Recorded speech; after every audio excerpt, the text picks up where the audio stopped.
Boa noite a todos, bem-vindos ao canal. Vamos aguardar aí os primeiros minutinhos para a gente iniciar a nossa aula.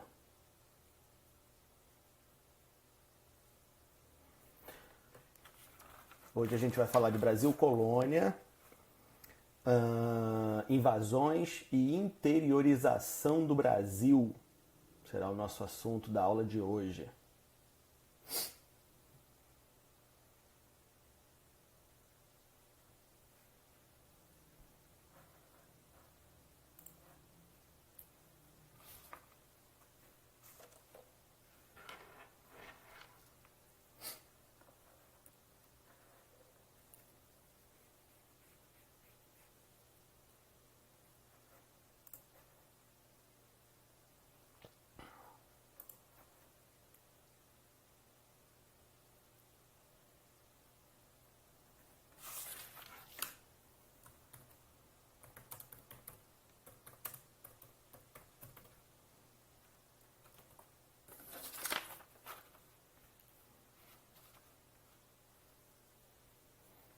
Fala, Paulo, boa noite, tudo bem?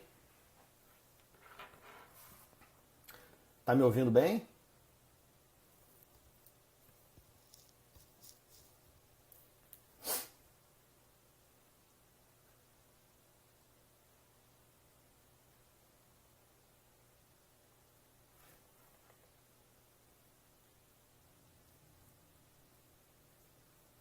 Beleza. Vou dar só aqueles 2 minutinhos pro pessoal ir chegando, beleza?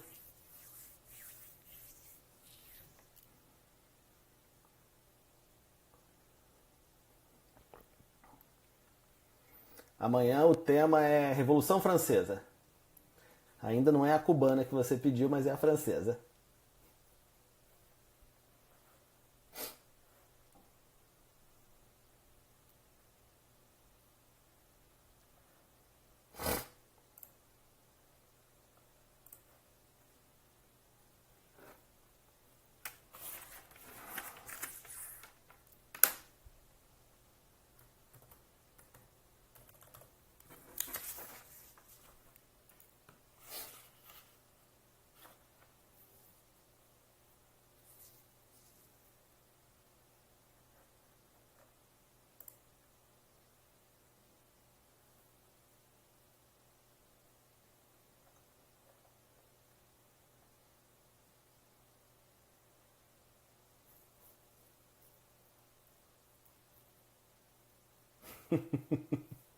Para mim é um desafio também. Revolução Francesa para mim é um desafio. Todo ano que eu tenho que dar aula de Revolução Francesa, eu tenho que dar uma estudada, não é? É pesadinho.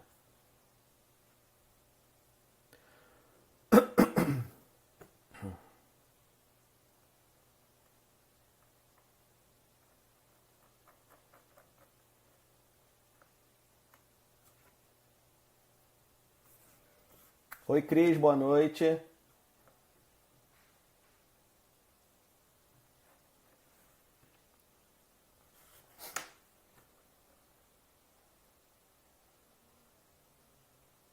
Tá me ouvindo bem, Cristina?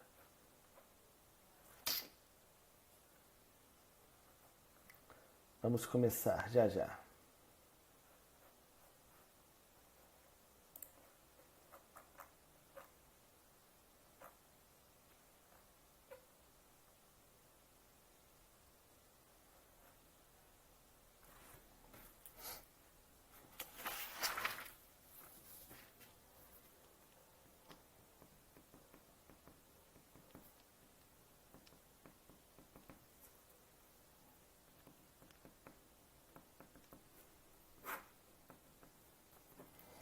Bom, vamos lá. 85. Oi, Karine. Tudo bem? Vamos começar, porque o pessoal também vai chegando e vai pegando, né? Para respeitar aí o nosso horário. Gente, hoje o nosso assunto é dando continuidade ao Brasil Colônia. E a ideia hoje é a gente conversar um pouquinho sobre o período de invasões no Brasil, né? Nesse período de Brasil Colônia e início de interiorização, na verdade, tá? Já para adiantar, se a gente for falar de tudo sobre interiorização do Brasil, não dá numa aula, né? Porque aí a gente já entra na parte da mineração. E aí é sempre bom a gente separar essas aulas, porque senão fica uma aula muito extensa, né? Então hoje é uma aula teoricamente mais light, porque a gente vai falar das invasões, vai falar dos franceses, dos holandeses e tal. E aí a gente vai falar do primeiro processo de interiorização, que é quando os portugueses acham as primeiras minas de ouro aqui no Brasil. E aí a gente para, porque aí já fica para uma próxima aula falar de mineração. Aí a gente vai tratar só de mineração já com os portugueses ali presentes no interior do Brasil, né? Então a gente não vai falar de mineração hoje ainda, porque senão fica uma aula muito extensa, muito cansativa, tá? Bom, então a gente vai começar a nossa aula falando sobre as invasões que o Brasil colônia sofreu ao longo da sua história, né? Basicamente, nós tivemos dois inimigos, entre aspas, né? Dois inimigos principais aí que chegaram a invadir o território brasileiro, que foram os franceses e os holandeses. Cada um deles num período diferente, por motivos, né? Momentos diferentes e etc, né? Os franceses foram os primeiros. Os franceses... Olá, boa noite. Os franceses foram os primeiros a tentar invadir o território brasileiro, dominado por Portugal, ainda no período pré-colonial. Tá? Então vamos lembrar um pouquinho das aulas anteriores, né? Os portugueses eles chegam no Brasil em 1500, eles vão instalar aqui as primeiras feitorias e vão ter um relacionamento com a maioria das sociedades indígenas que eles tiveram contato, um contato amistoso. E eles vão estabelecer um comércio, boa noite, e eles vão estabelecer um comércio de escambo de pau-brasil com os indígenas, né? E esse período, que a gente chama de pré-colonial, ele dura 30 anos, vai de 1500 a 1530, que na verdade a gente já estudou também, que não era uma coisa assim, oi Ana Paula, tudo bem? Que surpresa, você aqui? Falou que não ia poder mais. Mas enfim, desculpa, gente. Não é corona não, hein? Pronto. E a gente já viu que esses 30 anos não é um abandono, tipo assim, Portugal está dando menos atenção ao Brasil, nada disso. Na verdade, é um período onde Portugal está desenhando o território, sabendo o que é que eles têm direito. Esse é o primeiro ponto. Segundo ponto é ver o que tem de riquezas aqui que eles possam explorar. E o terceiro e mais importante ponto é quando eles estão montando esse projeto colonial. Quer dizer, o que fazer com essas terras? Como explorá-las? Então, o período pré-colonial é um período importantíssimo, apesar de parecer que Portugal não estava muito interessado nessas terras. Isso é uma mentira, a historiografia já provou que não tem nada disso. E aí os franceses eles vão tentar invadir territórios brasileiros já nesse período, nesses 30 anos. Por quê, gente? Aí vamos lembrar de novo das outras aulas. Portugal e Espanha... tá. Que pena por um lado, que bom por outro, viu? O Portugal e Espanha são os primeiros países europeus a se aventurarem no Oceano Atlântico, né? Com a expansão marítima, com as grandes navegações e tal. E a Espanha descobre o continente americano, e aí você tem aquela disputa comercial entre Portugal e Espanha, e eles assinam o Tratado de Tordesilhas. Através desse Tratado de Tordesilhas é que faz com que um pedaço da América passe a fazer parte do Império Português. Só que vamos lembrar, gente, e aí, teoricamente, o Tratado de Tordesilhas dividia o Atlântico, né? E de um lado era a Espanha, do outro lado era Portugal. Teoricamente, Portugal podia explorar todo o continente africano e a Ásia, e a Espanha praticamente com toda a América tirando o pedacinho que era que vai se tornar o Brasil, né? Mas vamos lembrar, gente, que isso é um acordo entre Portugal e Espanha. Os outros países não foram consultados. E, logicamente, com o tempo, né, porque a expansão marítima começa no século XV, lá 1400 e pouquinho, você já tem Portugal se lançando no oceano. Mas a partir do século XVI, você já tem França, Inglaterra, entre outros países europeus, se aventurando no oceano. Né? E esses países não estão nem aí para o Tratado de Tordesilhas. O Tratado de Tordesilhas é um negócio lá entre Portugal e Espanha. Ninguém me chamou para o bolo, eu quero um pedaço do bolo também. Né? Então eles vão vir para a América desrespeitando, entre aspas, o Tratado de Tordesilhas, que para eles não significava nada. E aí, os primeiros invasões francesas que nós temos são com corsários franceses, né, que eles vêm atrás exatamente do pau-brasil, e a gente já falou de pau-brasil que é uma madeira que é usada para tintura vermelha e que é uma tintura com um valor econômico importante na Europa. Né? Então, os franceses tinham esse interesse desse comércio de pau-brasil também, porque Portugal acaba criando um monopólio desse pau-brasil, né? Então, podia cobrar o preço que quiser, e a França que tinha esse interesse, né? Então você tem essas primeiras invasões, elas são expulsas e tal, elas têm até algum contato, alguns contrabandistas e tal, corsários franceses conseguem fazer uns escambos com alguns indígenas, até porque também para os indígenas, se é português, se é francês, eles não estão nem aí, né? Para eles não faz a mínima diferença. Se estiver sendo bom para eles, está tudo bem. Até que, meados do século XVI, a gente tem a primeira grande invasão francesa no Brasil, liderada por calvinistas franceses, chamados, se não me engano, de huguenotes. Alguém pode me corrigir aí se eu estiver falando besteira, né? Era o apelido, vamos dizer assim, que os calvinistas franceses tinham, huguenotes. Esses calvinistas, por conta de conflitos religiosos na Europa, né, a França está vivendo um conflito entre católicos e protestantes, e a gente viu isso na última aula, nas reformas religiosas, muitos deles resolvem sair da França e tentar uma vida nova, tentar fundar uma nova cidade, né, uma nova região de moradia na América. E esse grupo vai ser liderado por um cara chamado Villegagnon, né, um navegador francês, que vai trazer, né, vários navios, uma frota francesa para o Brasil, o que seria o Brasil, né, e vai chegar aqui na Baía de Guanabara, aqui onde nós estamos, né, e eles vão se aliar aos tamoios, né, a sociedade indígena dos tamoios. Eles vão se alinhar a eles e vão fundar aqui uma cidade, se não me engano, eu esqueci de anotar esse nome, acho que era a França Antártica, acho que é isso. Enfim, depois vocês pesquisem aí o nome, né? E aí eles vão, né, se colocar aqui.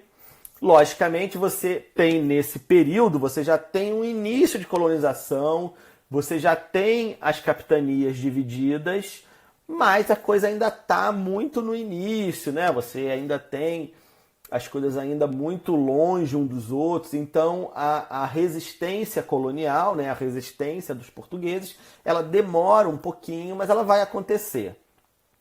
Nesse momento, você, apesar de a coisa ainda estar no início, você já tem um governo geral estabelecido no Brasil, e o governador geral do Brasil é um cara chamado Mendes Sá. O Mendes Sá é o governador geral do Brasil naquele momento, da colônia portuguesa aqui na América, e o sobrinho dele vai ser o líder da frota portuguesa que vai lutar contra os franceses para tentar expulsar os franceses aqui do território brasileiro. E isso é exatamente aqui onde nós estamos, né? Na verdade, a história da fundação da cidade do Rio de Janeiro, essa luta, essa guerra entre portugueses e franceses liderados por Estácio de Sá, sobrinho de Mendes Sá, que era o governador geral, aliado a diversas tribos indígenas que eram rivais dos tamoios, e do outro lado, já estabelecidos aqui, os franceses, com o apoio dos tamoios, né? Então você tem uma guerra que é europeia, né? Porque são duas nações europeias, Portugal e Espanha, mas ela é também nativa, porque é também entre sociedades nativas que já tinham diferenças anteriores, né? Já tinham diferenças de outros motivos, de outras épocas, né? Você tem essa disputa, né, entre Portugal e Espanha, aqui aonde é o Rio de Janeiro. Tem algumas curiosidades interessantes que eu vou falar para vocês. O Estácio de Sá, né, a frota do Estácio de Sá ganha, consegue expulsar os franceses e vai fundar aqui a cidade de São Sebastião do Rio de Janeiro. Detalhes. Vamos lá. Tem uma história muito interessante sobre a fundação da cidade do Rio de Janeiro, que ela explica muito do que é o carioca. Né? Assim, na verdade, o carioca ele nasce aí. Eu acho que ele nasce nesse momento de fundação da cidade. Né? Qual é a grande curiosidade, gente? Pelas leis da época, né? Fala, Yuri, chegou a tempo. Pelas leis da época, uma pessoa, né, um colono, como a gente chama, quer dizer, um português aqui no Brasil, ele só poderia fundar uma cidade com autorização real. Quer dizer, o rei de Portugal lá tinha que ter um documento autorizando a fundação de uma cidade. Os colonos normalmente só podiam fundar aqui no Brasil vilas, que eram, em termos administrativos, né, em termos burocráticos, menor do que uma cidade.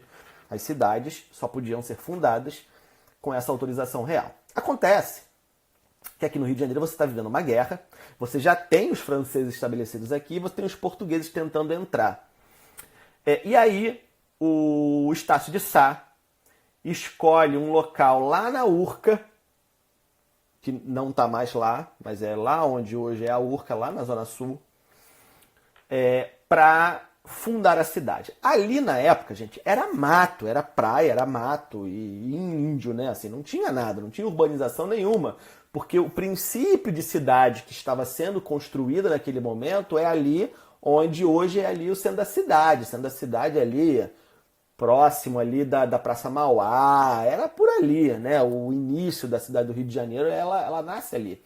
Então, para a época, hoje é mais ou menos perto, sendo a cidade da Urca, mas para a época era muito longe, né? Porque era tudo feito a pé, a cavalo, né? Enfim, então era longe. Mas, exatamente por conta da guerra, o que o Estácio de Sá pensa? O Estácio de Sá fala assim, bom, eu tenho que fundar logo uma cidade para a gente ter um argumento, né? Para fortalecer a questão da luta, para expulsar os franceses e a gente poder garantir o nosso território. E aí ele vai fundar a cidade do Rio de Janeiro às pressas, ali numa área ali onde hoje é a Urca. É feito um monumento, é uma pedra, né? Que é onde é feita a fundação da cidade. Esse monumento hoje está numa igreja na Tijuca. Ele foi retirado do seu local original e hoje ele fica dentro de uma igreja na Tijuca. Se alguém souber, eu não sei se o Paulo que está aí assistindo sabe, mas bota o nome da igreja aí se souber. Eu não sei de cabeça o nome da igreja, mas é lá na Tijuca. Tem lá a pedra lá, né, de fundação da cidade do Rio de Janeiro. Qual é o curioso? É que Estácio de Sá não tinha autorização real para fundar uma cidade. E ele funda a cidade mesmo assim, sem autorização real. Ele passa por cima, ele ignora a lei da época e funda a cidade do Rio de Janeiro.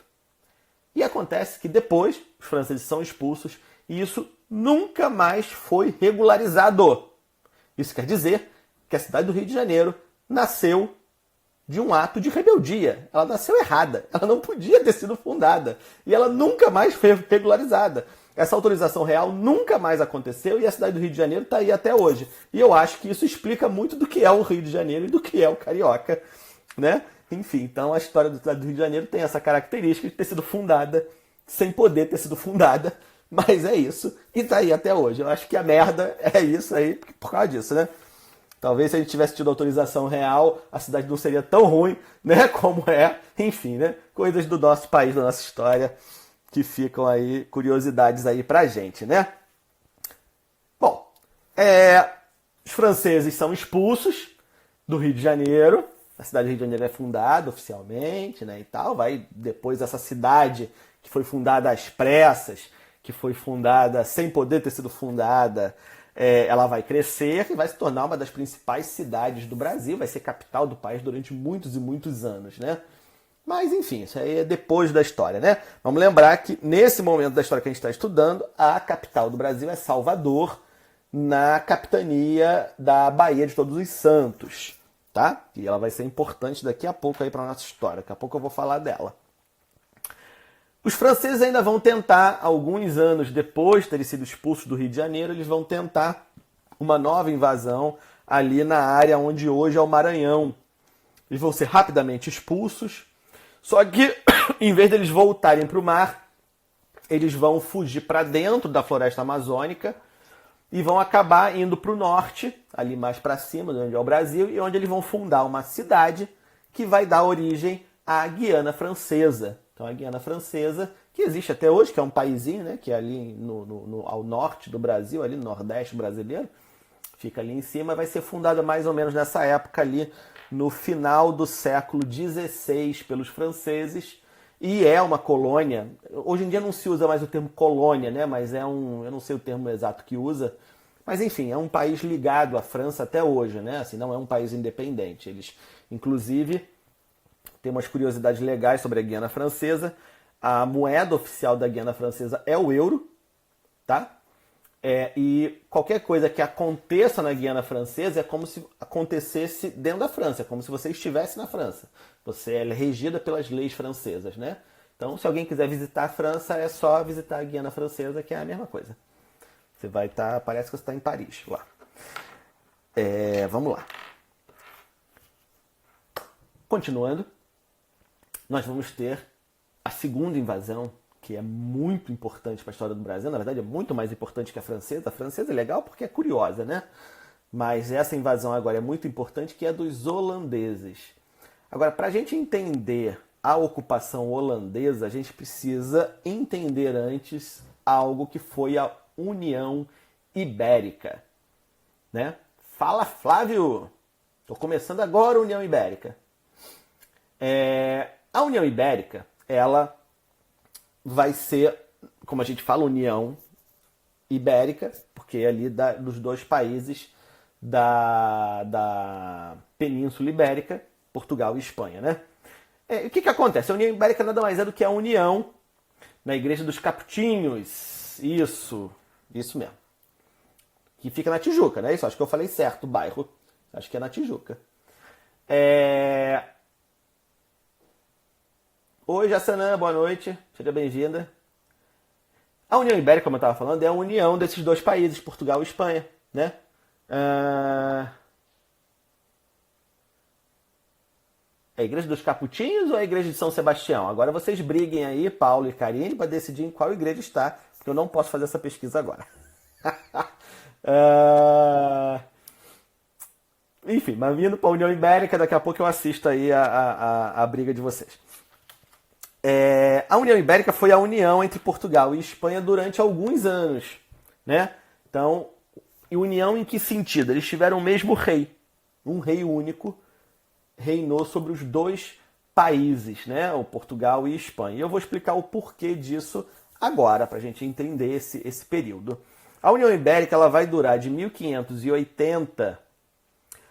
Então é a mesma igreja. Vocês estão fazendo pegadinha com o professor aqui, né? Então, o nome da igreja é a Igreja São Sebastião dos Capuchinhos. Tá bom. Ok. Então agora, vamos ver se o Paulo concorda com isso e a gente dá por encerrada essa discussão do nome da igreja, onde está o marco de fundação da cidade do Rio de Janeiro, para quem chegou depois, né? Vamos lá. A União Ibérica vai durar de 1580... Oi, Aninha, tudo bem? Boa noite, seja bem-vinda. De 1580 a 1640, quer dizer, são 60 anos de união entre Portugal e Espanha, onde eu vou ter um rei único para os dois países. E o que acontece, gente? Portugal tinha um rei chamado D. Sebastião. O D. Sebastião, ele vai se envolver numa guerra ali na região do Marrocos, na África, e ele vai morrer. Na verdade, não se sabe bem se ele morreu, porque na verdade ele desaparece e nunca se acha o corpo dele. Inclusive, durante muito tempo, e até hoje eu acho, né, existe um folclore aí sobre o Dom Sebastião, né, que ele não morreu, né, ele some, exatamente, né, ele some, ele não morreu e tal, enfim, tem uma série de histórias aí que a aula não é sobre isso, eu posso depois fazer, pode ser até um tema de um bate-papo com o Carlos aí, o sebastianismo, né, não dá para eu me aprofundar nisso hoje, porque não vai dar tempo para aula. Mas é um assunto interessante essa questão do Dom Sebastião. Acontece que em 1578 ele some nessa guerra no Marrocos, ou ele morre, ou sei lá, cada um aí escolhe, é livre para escolher o que aconteceu com Dom Sebastião, né? Assume o avô dele, que já estava velho, 2 anos depois, em 1580, morre e acaba assim a dinastia de Aves, né? Em Portugal. Ele não deixa um herdeiro direto. E aí eu tenho um problema, porque monarquia, principalmente monarquia naquela época, que eram as monarquias absolutistas, o trono ele passava de forma hereditária, né? Era para os herdeiros. E se não tinha herdeiros, você tem um problema. Quem assume o trono português? Bom, e aí começa uma disputa na Europa. Vários monarcas europeus começam a disputar o trono português. Aí, pera. Aí vocês podem me perguntar, Bruno, como é que os outros monarcas europeus iam disputar o trono de um outro? Não tinha que ser um português que tinha que assumir o trono português? Não. Por quê? Vamos lembrar, aí a gente tem que fazer um exercíciozinho de lembrança e história. A história é linda por causa disso, né? Porque ela é toda entrelaçada. Vamos fazer aqui um exercício de lembrança lá da época da Idade Média, lá com os feudos, né? Lá você tem essa proliferação da nobreza europeia, com a questão dos feudos, com a questão das relações de suzerania e vassalagem, né, onde você tinha os casamentos arranjados, e você dava um pedaço de terra, né, para o seu genro, enfim, né, para sua nora, enfim. Você tinha aquelas divisões todas lá, também isso é papo de outra aula, que está gravada em algum vídeo. Mas, enfim, você tem isso. E aí você tem a formação dos Estados Nacionais a partir da crise do século XIV, século XV, e a gente está chegando agora no final do século XVI. O que acontece com isso? Acontece que a maioria dos monarcas na Europa... Oi, Ariane, boa noite. Acontece que a maioria dos monarcas na Europa tem ligação consanguínea. São todos primos. Você tem várias relações familiares envolvendo os monarcas europeus. E você vai ter isso ao longo de muito tempo, até no mínimo o século XIX. Na verdade, você tem ao longo do século XX também, né? Agora é que virou moda, né? Príncipe casar com plebeia e tal, né? Enfim. Mas isso é agora, mas assim. Até então, né? Até pouco tempo atrás, os casamentos eram arranjados entre as famílias reais. Então, na verdade, todo mundo é mais ou menos parente. É primo de 2º grau, de 3º grau, de 4º grau, sei lá o quê. Enfim, então você tinha isso. Então, quando a dinastia de Aves acaba em Portugal e você não tem herdeiros, o herdeiro mais próximo é algum primo. E quem são esses primos? São reis de outros países, né? Então você começa uma disputa entre esses reis para ver quem vai assumir o trono português. Quem vai assumir o trono português é o rei da Espanha, Dom Filipe II. Filipe II ele vai dominar, ele era parente, né, do Dom Sebastião, era primo aí de algum grau, sei lá qual grau. Mas ele vai dominar o trono português também porque ele é rei de um dos países mais poderosos da Europa naquele momento. E aí a gente tem que, né, dar esse crédito à Espanha. A Espanha, por conta da colonização aqui na América, ela vai se tornar um país muito poderoso economicamente, em termos marítimos e em termos bélicos também. A Espanha, ela dominava regiões dentro da própria Europa, parte do Sacro Império Romano Germânico. E os Países Baixos, olha a Holanda aí surgindo, eram colônias espanholas dentro da Europa. Então a Europa não tinha colônias só na América, não. Ela dominava quase toda a América e tinha possessões territoriais dentro da própria Europa, incluindo os Países Baixos, que é a Holanda, né? Que eu vou falar deles daqui a pouco, e uma parte do Sacro Império Romano-Germânico também, né? Que vai depois, muitos anos depois, virar a Alemanha. Então, Filipe II, ele era um rei muito poderoso dentro da Europa, e ele vai impor o seu poderio e vai dominar Portugal.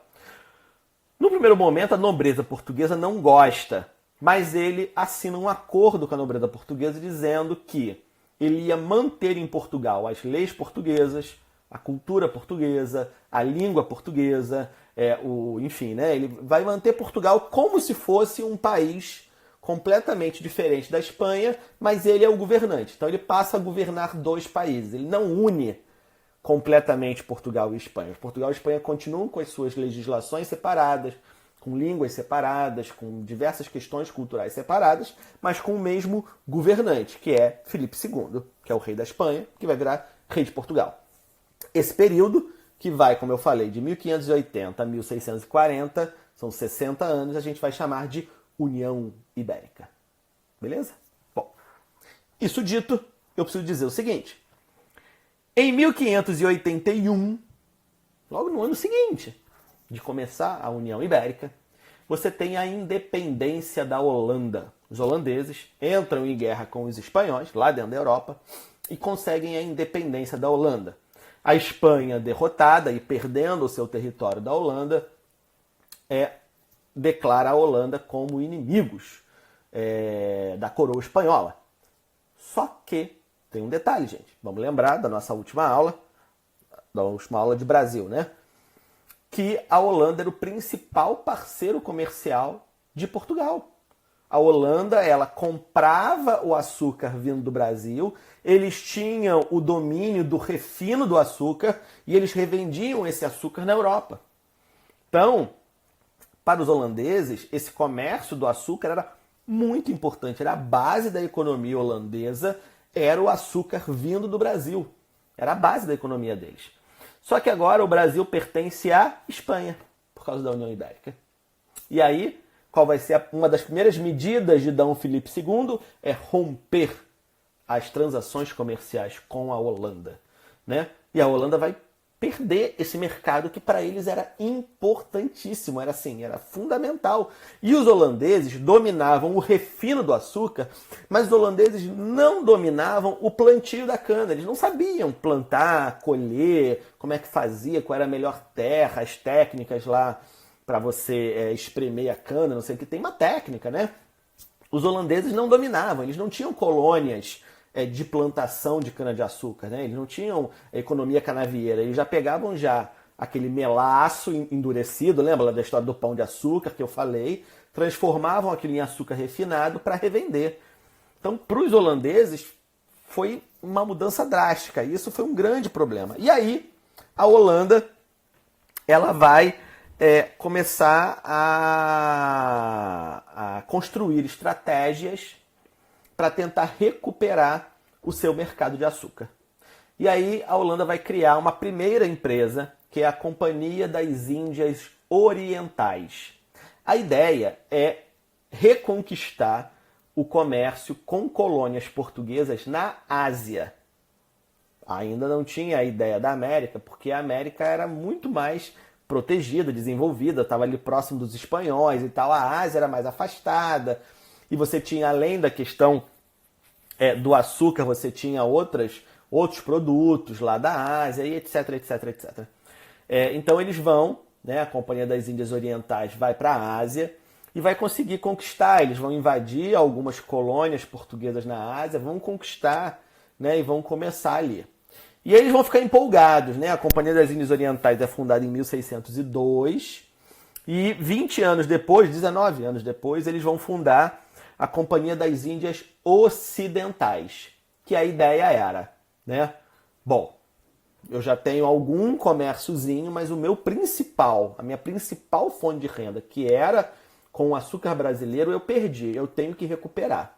Então a Companhia das Índias Ocidentais é fundada em 1621, com o objetivo claro de retomar o comércio com o Brasil.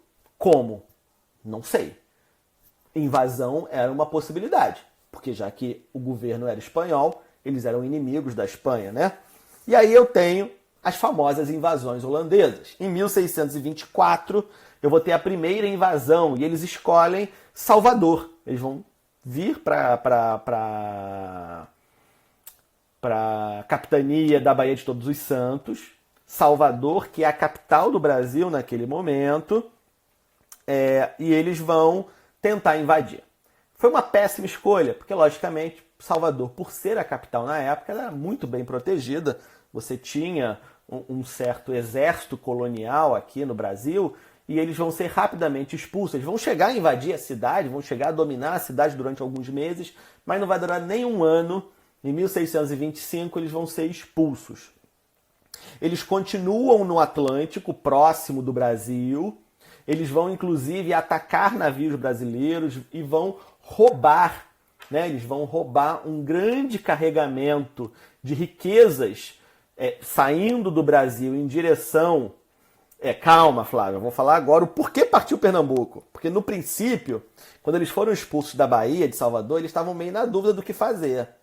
E aí, em 1627, eles vão roubar uma frota de navios portugueses que estavam saindo do Brasil, indo para a Europa, com muita riqueza. E eles vão ficar ricos.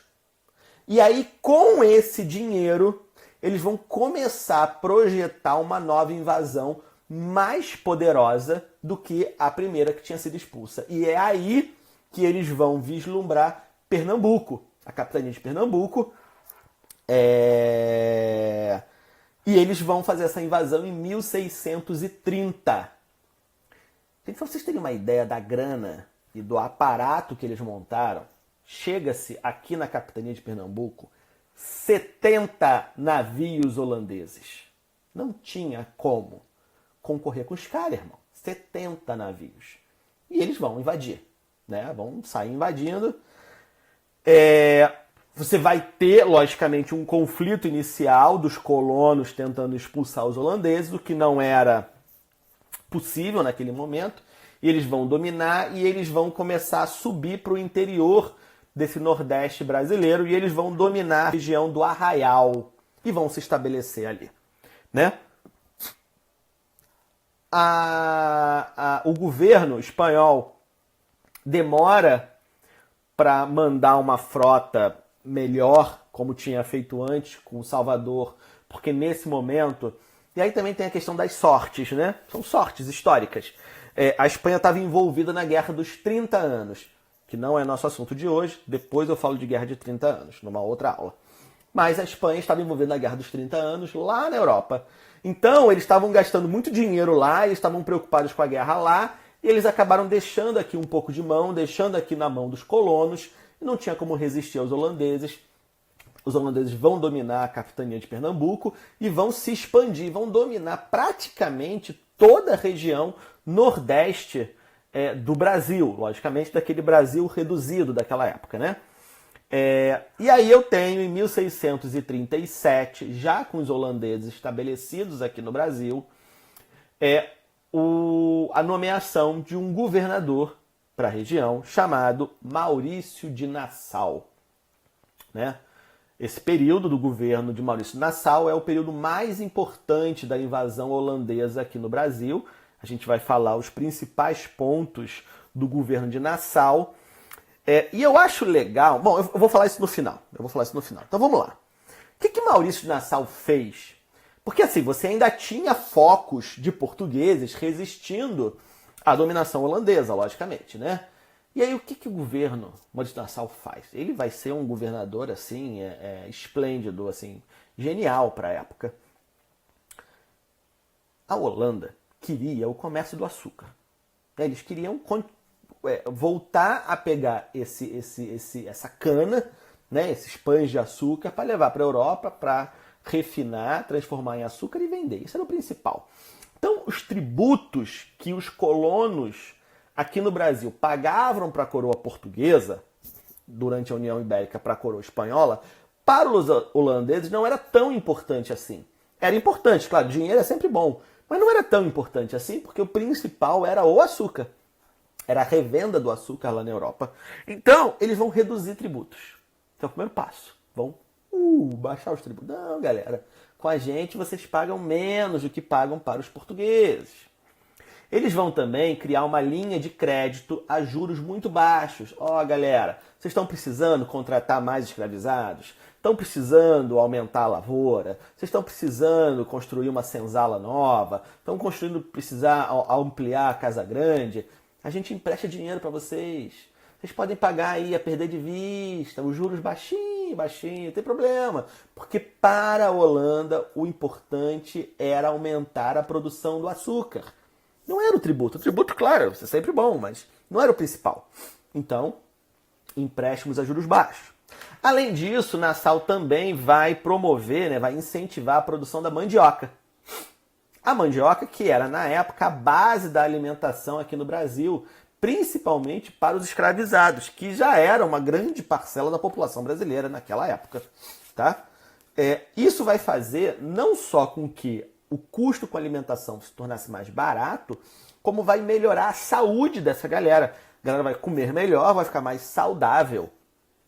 Então isso é um outro ponto para Nassau. Outra coisa é a agromanufatura. Eu saúdo a mandioca. Isso aí, Flávio. Muito bem. A agromanufatura. Nassau vai trazer tecnologias, claro, da época, né, para aprimorar e melhorar a agricultura brasileira, principalmente ligada ao plantio da cana-de-açúcar, algo que era inovador no Brasil, porque o Brasil ainda tinha uma agricultura muito rudimentar, muito baseada só na questão da mão de obra escravizada e tal. E o Nassau vai trazer uma série de inovações da Europa, né, da Ásia, enfim, para a agricultura aqui no Brasil, e essa agricultura vai se desenvolver. Então, esse senhor de engenho, estimulado por essas novidades, ele vai produzir mais. Não sei quem é. Boa noite. Seja bem-vindo.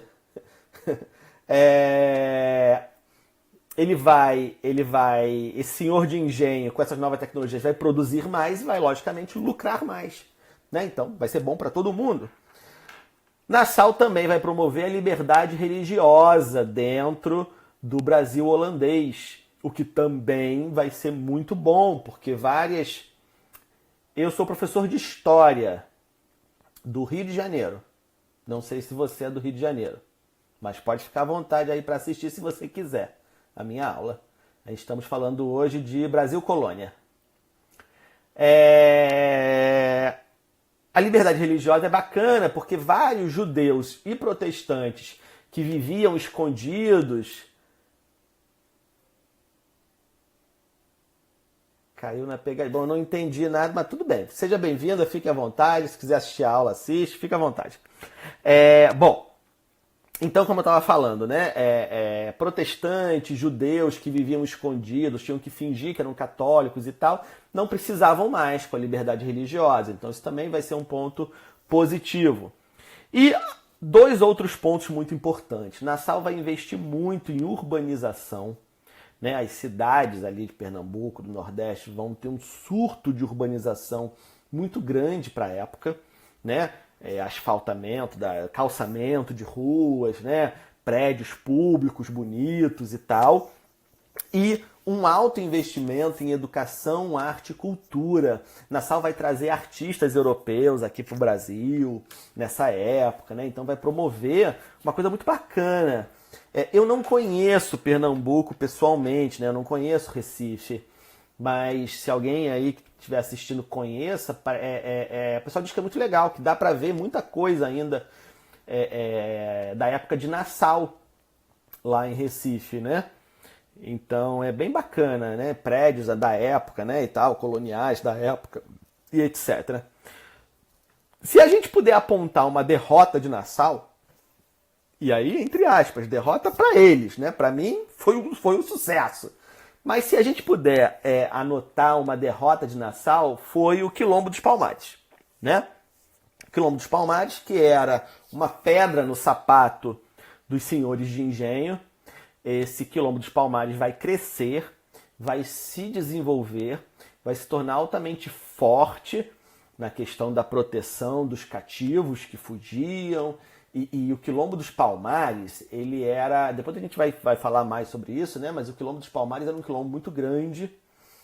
Era um quilombo, na verdade eram vários quilombos, né? Era uma reunião de vários quilombos. E eles não eram só para escravizados, né? Você tinha índios, por exemplo, nos quilombos. Tinham homens brancos pobres. E o Quilombo dos Palmares vai se tornar um quilombo tão grande que vai chegar a fazer comércio com pequenos produtores rurais, né, da região, porque era interessante para eles comercialmente. Então eles assim, o escravo não era meu, dane-se, né? E o Nassau vai tentar, durante vários momentos, destruir o Quilombo dos Palmares, mas não vai conseguir. O quilombo só vai vir a ser destruído depois que os portugueses já retomaram a região. Então, se a gente puder falar, entre aspas, uma derrota de Nassau, foi o Quilombo dos Palmares. Eu, particularmente, acho que foi uma vitória. Não tem problema nenhum, né? Não surge em nada aí a biografia de Nassau. Acontece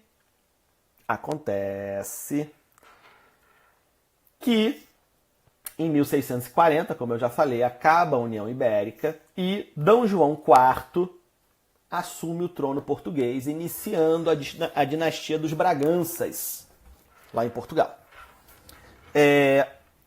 Com o fim da União Ibérica, você acaba com esse conflito que existia. E aí começa a ficar meio estranho, porque a Holanda era meio que permitida ali dentro, porque ela era inimiga do governo da União Ibérica. Mas com o fim da União Ibérica, Portugal e Holanda sempre tiveram um bom relacionamento. E aí Portugal começa a fazer uma pressão de, esse território é meu e tal, não tem mais por que vocês ficarem aqui, né? Portugal começa meio que a fazer uma pressão. Você tem uma questão diplomática ali entre Portugal e Holanda.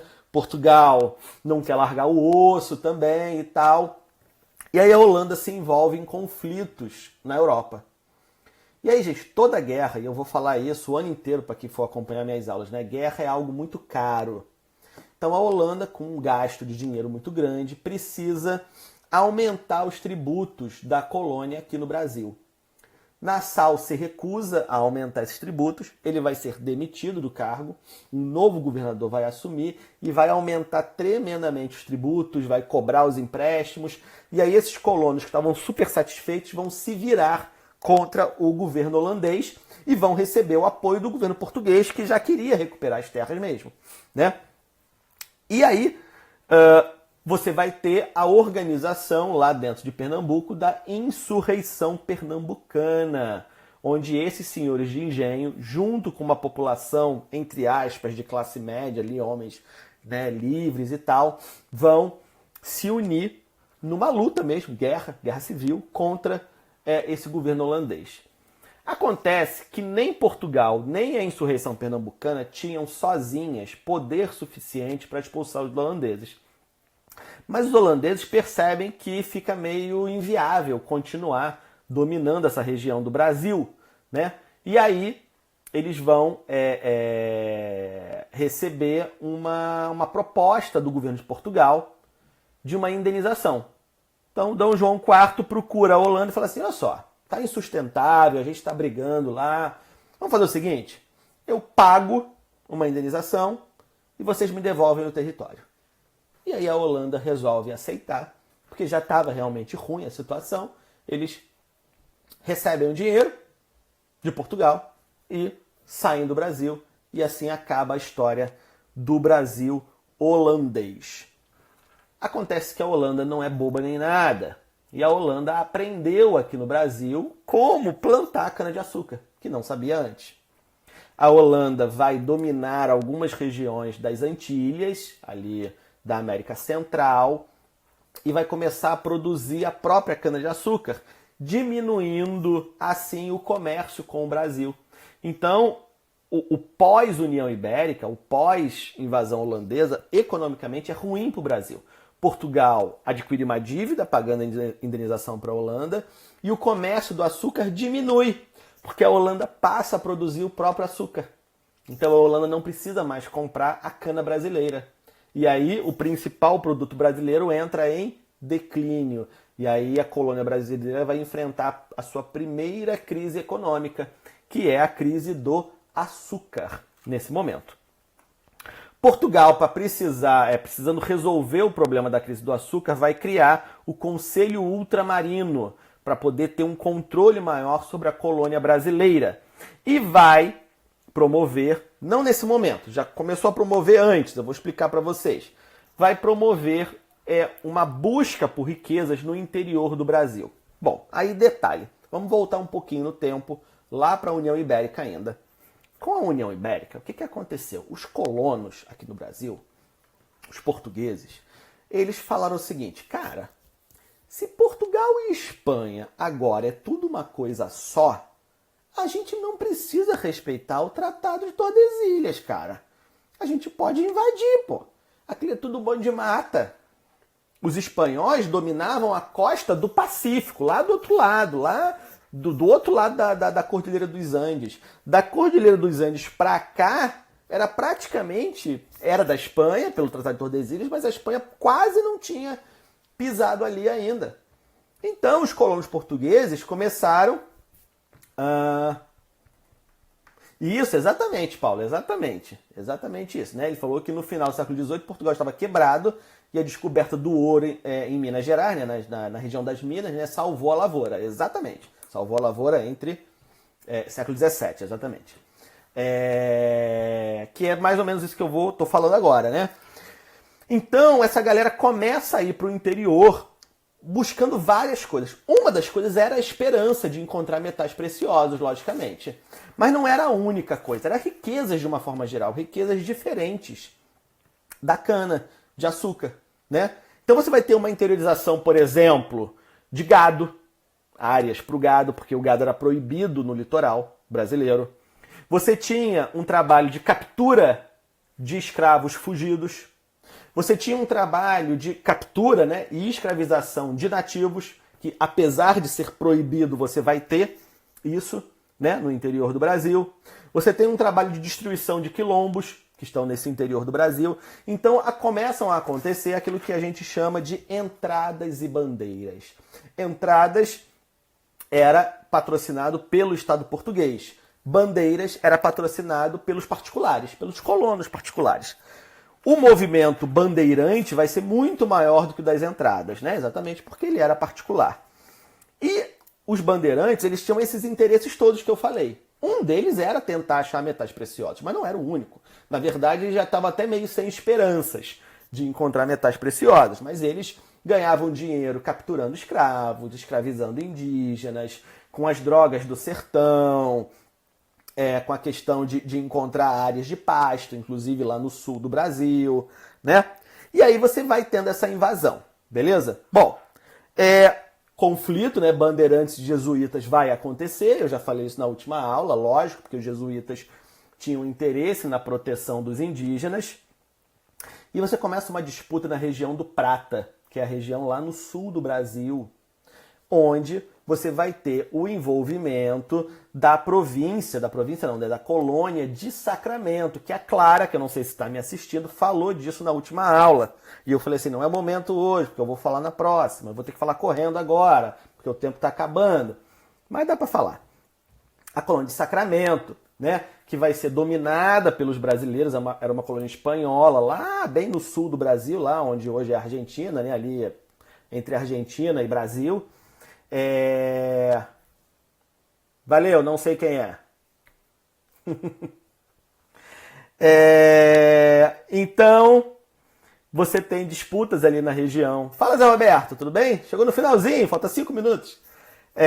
Você tem as disputas ali na região do Prata, porque era uma região muito importante. Uma região importante não só por conta da navegação no Rio do Prata, ali na região platina, né? Durante muitos anos, a única forma de chegar no centro-oeste brasileiro, de chegar no Mato Grosso brasileiro, era através do Rio da Prata, porque você não tinha via terrestre. A via terrestre era muito difícil, muito complicada, né? Então, o Rio da Prata, né, sempre foi muito importante economicamente ali entre o Brasil, e sempre foi alvo de disputa entre portugueses e espanhóis, né? E você vai ter o envolvimento dessa colônia de Sacramento, que vai ser dominada, que era espanhola, vai ser dominada pelos brasileiros. E aí começa uma disputa, quando acaba a União Ibérica, começa uma disputa de novas fronteiras. Espanha, no primeiro momento, quer manter a linha do Tratado de Tordesilhas, só que você já tem, além do Tratado de Tordesilhas, várias cidades, várias vilas, várias aldeias fundadas por portugueses. E aí Portugal não aceita. E você começa uma briga na Europa, uma briga jurídica entre Portugal e Espanha, que envolve até outros países nessa disputa. E a colônia de Sacramento, ela está meio que no meio dessa disputa, né? Porque ela vai passar de mão para mão, né?